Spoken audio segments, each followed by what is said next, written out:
एक शख्स ने एक खूबसूरत लड़की के साथ शादी कर ली।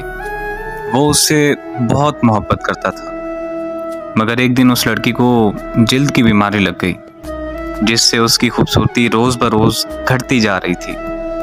एक दिन उसका शौहर किसी सफ़र पे निकला। वापस आते हुए उसे एक हादसा पेश आ गया और उसकी दोनों आंखें चली गईं। खैर, उनकी अज़दवाजी ज़िंदगी यूं ही चलती रही और उसकी बीवी की खूबसूरती मज़ीद घटती रही, मगर अंधे आदमी को इस बात का इल्म नहीं था, लिहाजा उनकी ज़िंदगी पर उसका कोई असर नहीं पड़ा। दोनों ही एक दूसरे को पहले की तरह चाहते थे और एक दूसरे का ख्याल रखते थे। खुदा का करना ऐसा हुआ कि एक दिन उस लड़की का इंतकाल हो गया। उसका शौहर निहायत गमगीन था।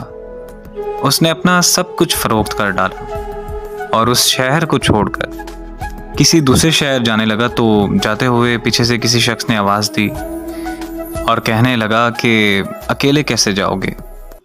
अब तक तो आपकी बीवी आपकी मदद करती थी, आपका ख्याल रखती रही और आपकी आंखें बंद रहीं। अंधे आदमी ने जवाबन कहा कि मैं अंधा नहीं था, मगर मैं उसे ऐसा दिखा रहा था जैसे कि मैं अंधा हूँ, क्योंकि अगर उसे पता होता कि मैं उसकी बदसूरती देख सकता हूँ तो ये एहसास उसे उसकी बीमारी से ज़्यादा तकलीफ़ देता। इसीलिए मैंने अंधा रहना ही मुनासिब समझा। वो बहुत अच्छी बीवी थी, मैं बस उसे खुश रखना चाहता था।